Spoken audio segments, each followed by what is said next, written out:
ഓ ഇതൊക്കെ ആരടാ ഇങ്ങനെ വെച്ചേക്കുന്നത്? എടാ എജാതി വണ്ടിയടാ, എന്റെ മോനെ ജീവാഗൺ. എടാ ഇതായാലും മതിയടാ, റേഞ്ച് റോവർ. ഓഫ് ഇതായാലും മതിയടാ, നോക്കിയേ എന്ത് സുന്ദരന. ഓഫ് ഇതെങ്കിലും മതിയായിരുന്നു. ഒരു സ്റ്റോക്ക് ജിമ്മി വാങ്ങിയിട്ട് അത് മൊത്തം എടുത്ത് മോഡിഫൈ ചെയ്തിട്ട് അതിലൊന്ന് പറപ്പിക്കുന്ന ആലോചിച്ചൊക്കെ. പക്ഷെ എന്ത് ചെയ്യാനാ, നമ്മുടെ നാട്ടിൽ ഈ മോഡിഫിക്കേഷൻസ് ഒക്കെ ബാൻഡ് അല്ലേ. പക്ഷെ ഈ മോഡിഫൈ ചെയ്യാനുള്ള സാധനങ്ങളൊക്കെ വിൽക്കുന്നോണ്ടല്ലേ നമ്മൾ വാങ്ങുന്നത്. നമ്മൾ ആസിഫൊക്കെ പറഞ്ഞ ശരിയല്ല. ഇതിവിടെ വിൽക്കുന്നത് കൊണ്ടാണ് ഞങ്ങളിത് മേടിച്ച് ഉപയോഗിക്കുന്നത്. ഇത് വിൽക്കുന്നില്ലെങ്കിൽ ഞങ്ങൾ ഒരിക്കലും ഇത് മേടിക്കില്ല.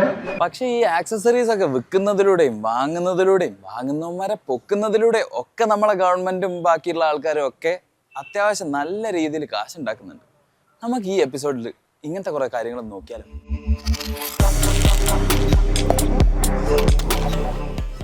മോഡിഫിക്കേഷന്റെ കാര്യത്തിൽ നമ്മളെ കേരളത്തിലെ ബോയ്സ് ഒരിക്കലും പിന്നിലല്ല എന്നുള്ളത് എല്ലാവർക്കും അറിയാലോ. But then there are places like Kerala. The amount of modifications these guys do on their cars, it's crazy. लेकिन केरला के अंदर जो मॉडिफिकेशन का कल्चर है ना वो बहुत ज़्यादा है. നമ്മളെ വാൻ ലൈഫ് ഇൻഫ്ലുവൻസേഴ്സ് ആയിട്ടുള്ള ഈ ബുൾജറ്റിന്റെ വിഷയത്തിൽ കേരളം കത്തിയത് എല്ലാവർക്കും ഓർമ്മ ഉണ്ടോ?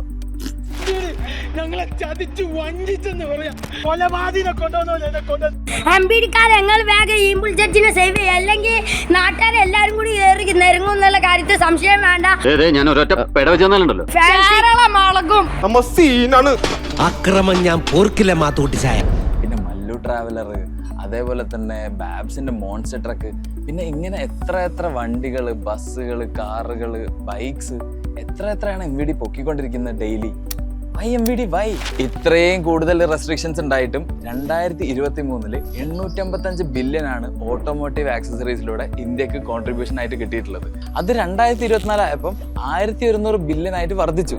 And it still rising. MVDനെ പേടിക്കാതെ നിങ്ങൾക്ക് മോഡിഫിക്കേഷൻ ചെയ്യാം. പക്ഷേ സെൻട്രൽ മോട്ടോർ വെഹിക്കിൾ റൂൾ 52 പ്രകാരം chassis alteration, engine swaps, extreme body modification RTOയുടെ അപ്രൂവൽ ഇല്ലാതെ ചെയ്യാൻ പാടില്ല. പിന്നെ 2021 നമ്മളെല്ലാവരും ഫേവറേറ്റ് ആയിട്ടുള്ള മഹീന്ദ്ര താർസ് കുറെ സസ്പെൻഷൻ മോഡിഫിക്കേഷൻ കാരണം പോലീസ് സീസ് ചെയ്തിട്ടുണ്ടായിരുന്നു. സേഫ്റ്റി കൺസേൺസ് ആണ് മെയിൻ ആയിട്ട് ഇവർ ഇതിനൊക്കെ റീസൺ ആയിട്ട് പറയുന്നത്.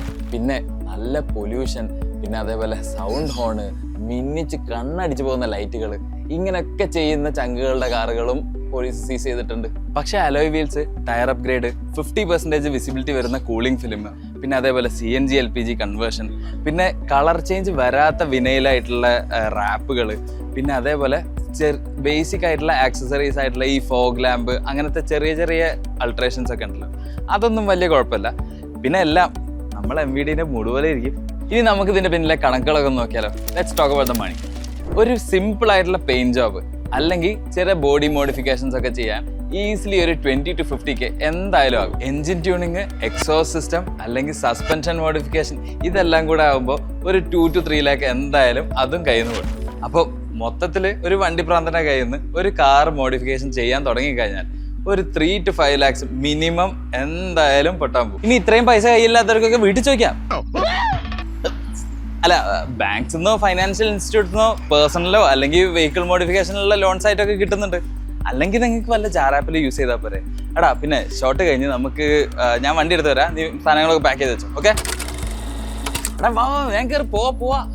ഇതെന്തിത് സ്വർണ്ണ കളർ വണ്ടിയോ? ഓ അത് നമ്മുടെ ഫ്രണ്ടിന്റെ, പുള്ളി ഫുള്ള് സ്വർണ്ണമയാണ് കണ്ടാ. ഫുള്ള് അലോയ് ഗോൾഡ്, ബോഡി മൊത്തം ഗോൾഡ്, എഞ്ചിന്റെ കേസിങ്ങും സ്റ്റാൻഡ് വരെ ഗോൾഡാ. പിന്നെ നോക്കിയേ, പൈപ്പ് ഗോൾഡ്, സലൂണ് ഗോൾഡ്, അതൊക്കെ പോട്ടെ, പുള്ളിയുടെ സേവിങ്സ് വരെ ഗോൾഡില്ല.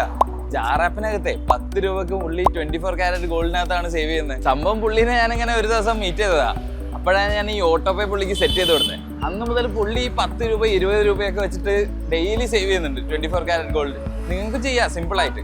10 രൂപയൊക്കെ വെച്ച് സേവ് ചെയ്ത് കഴിഞ്ഞാൽ അത് പിന്നെ നിങ്ങൾക്ക് കോയിനായിട്ടോ അല്ലെങ്കിൽ ക്യാഷ് ആയിട്ട് തന്നെ പിൻവലിക്കാം, അല്ലെങ്കിൽ നിങ്ങൾക്ക് നെയ്ക്കിനകത്തുനിന്ന് ജ്വല്ലറി ആയിട്ട് വാങ്ങാം. ഇങ്ങനെ കുറെ യൂസസ് ഉണ്ടല്ലോ. ഓ പിന്നെ സേഫ്റ്റിയുടെ കാര്യം പറയുമ്പോൾ ജാറാപ്പ് സേഫാ, നിങ്ങൾക്ക് അറിയാലോ. 2 കോടിന്റെ മേലെ ഇന്ത്യൻസ് യൂസ് ചെയ്യുന്നുണ്ട്. പിന്നെ പ്ലേ സ്റ്റോറിലും ആപ്പ് സ്റ്റോറിലും ഒക്കെ അവൈലബിൾ ആണ്. അപ്പോൾ എടാ പോവാ, ബാക്കി പിന്നെ പറയാം. കേറ്. ഇനിയിപ്പോൾ കഷ്ടപ്പെട്ട് പൈസ മുടക്കി ഇതെല്ലാം കൂടെ ചെയ്ത് കഴിഞ്ഞിട്ട് റീസെയിൽ വാല്യൂ ഇടിയും. അതായത് നിങ്ങൾ LED ഹെഡ്ലൈറ്റിന്റെ കസ്റ്റമൈസേഷൻ, അല്ലെങ്കിൽ ഹൈ ക്വാളിറ്റി സീറ്റ് കവേഴ്സ്, അല്ലെങ്കിൽ റിവേഴ്സിബിൾ ആയിട്ടുള്ള പെയിന്റ് പ്രൊട്ടക്ഷൻ ഫിലിംസ്, ഇങ്ങനത്തെ ഒക്കെ കസ്റ്റമൈസേഷൻ ആണ് ചെയ്യുന്നതെങ്കിൽ അത് നല്ലൊരു സ്മാർട്ട് അപ്ഗ്രേഡേഷൻ പ്ലാൻ ആണ്. അത് നിങ്ങളുടെ റീസെയിൽ വാല്യൂ കൂട്ടാൻ വേണ്ടി സഹായിക്കും. ഇത് കൂടാതെ ഇനി ലേബർ ചാർജും മറ്റ് ഹിഡൻ ചാർജസും കൂടെ ആകുമ്പോൾ അത്യാവശ്യം നല്ല പൈസ കയ്യിൽ നിന്ന് കിട്ടും. ഇതല്ലാതെ ഇനി എൻജിൻ മോഡിഫിക്കേഷനോ സസ്പെൻഷൻ മോഡിഫിക്കേഷനോ നിങ്ങൾ ചെയ്യുകയാണെങ്കിൽ നിങ്ങളുടെ ഇൻഷുറൻസിൻ്റെ പ്രീമിയം 20 to 50% വരെ കൂടും. ഇതല്ലാതെ ഇനി RTOയുടെ കണ്ണിൽ പെട്ട് കഴിഞ്ഞാൽ അതിൻ്റെ ഫൈന് വേറെയും. ഇതെല്ലാം കൂടെ ആകുമ്പോൾ അത്യാവശ്യം കീശ കാലിയാകും. 2020 മുതൽ 2022 വരെ ഇങ്ങനത്തെ ഇല്ലീഗൽ മോഡിഫിക്കേഷൻസ് ഒക്കെ ചെയ്യുന്നതിന് 5000 രൂപയായിരുന്നു ഫൈൻ. അത് 2022 വടക്കാഞ്ചേരി ഉണ്ടായ ഒരു അപകടത്തിന് ശേഷം 10000 രൂപയാക്കിയിട്ട് കൂട്ടി. ഇത് കൂടാതെ 2023 ആയപ്പോൾ ബേസിക് ആയിട്ടുള്ള ഫൈനാക്കി 5000 രൂപ. കൂടാതെ പോലീസുകാരുടെ വക വേറൊരു മുറയും കൂടെ ഉണ്ട്. ഇതൊക്കെ ഊരി എടുത്തിട്ട് പോയാൽ മതി എന്നുള്ളൊരു കേസും കൂടെ ഉണ്ട്. പിന്നെ നമ്മൾ ഈ എൻജിൻ ട്യൂണിങ് അതേപോലെ എക്സോസ് സിസ്റ്റം ഒക്കെ മാറ്റുന്ന ഇങ്ങനത്തെ ഹൈ പെർഫോമൻസ് ട്യൂണിംഗ് ഒക്കെ ചെയ്തു കഴിഞ്ഞാൽ നിങ്ങളുടെ ഫ്യൂവൽ കൺസംഷൻ കൂടും. ഫ്യൂവൽ കൺസംഷൻ കൂടിക്കഴിഞ്ഞാൽ നമ്മളെ കീശയിൽ നമ്മൾ പോലും അറിയാതെ അത്യാവശ്യം നല്ല തുക പൊട്ടും. പിന്നെ ഇതുകൂടാതെ ഡിപ്രീഷിയേഷൻ്റെ ഇമ്പാക്റ്റ് ഇതെല്ലാം കൂടെ ആകുമ്പോൾ നമ്മൾ പോലും അറിയാതെ നമ്മുടെ കയ്യിലുള്ള കാശ് മൊത്തം വണ്ടി അങ്ങനെ കൊണ്ടുപോയിക്കൊണ്ടേയിരിക്കും. ശരിക്കും നമ്മൾ മലയാളികൾക്ക് ഈ വണ്ടിപ്രാന്ത് എങ്ങനെ വന്നതെന്ന് നിങ്ങൾ ചിന്തിച്ചിട്ടുണ്ടോ? നമ്മുടെ സിനിമകളും നമ്മുടെ സിനിമാക്കാരും അവരുടെ മോഡിഫൈഡ് വണ്ടികളും കുറേ ആഡംബര കാറുകളും ഇതെല്ലാം കണ്ടിട്ടാണ് നമ്മൾ ഏറ്റവും കൂടുതൽ ഈ വണ്ടികൾ ആരാധിച്ചു തുടങ്ങിയത്. പിന്നെ നമ്മുടെ പ്രവാസികൾ നമുക്ക് വേണ്ടി അവിടെ നിന്ന് കൊണ്ടുവന്നത് ചിക്ലി മാത്രമല്ല, അവരുടെ വണ്ടിപ്രേമം കൂടെയാണ്. പിന്നെ ബുദ്ധി ലേശം കൂടുതലുള്ള നല്ല കാശുള്ള കുറച്ച് വണ്ടിപ്രാന്തന്മാരുണ്ട് പുറത്തുള്ള.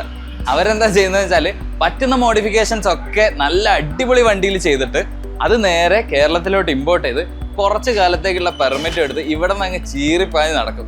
നമ്മളെ ബാംഗ്ലൂരിൽ ഇപ്പോൾ അടുത്ത് 4 ഡോഡ്ജ് ചാലഞ്ചർ വന്നിട്ട് നമ്മളെ ചേർച്ച് സ്ട്രീറ്റിൽ കൂടെയും എല്ലാം അങ്ങനെ ചില്ല് ചെയ്ത് നടക്കുന്നത് കണ്ടിട്ട് ഇതൊക്കെ കാണുമ്പം RTOക്കാർക്ക് ഒന്നും ചെയ്യാനും പറ്റത്തില്ല, ഇവരെ മേലെ ചാർജോ ഫൈനോ ഒന്നും ഇടാനും പറ്റില്ല. ഈ ഗൾഫ് മണി നമ്മളെ കേരളത്തിലെ എങ്ങനെയാ ഇൻഫ്ലുവൻസ് ചെയ്തതെന്നൊക്കെ ഉള്ള വീഡിയോ ഞാൻ ഇവിടെ കൊടുത്തേക്കാം.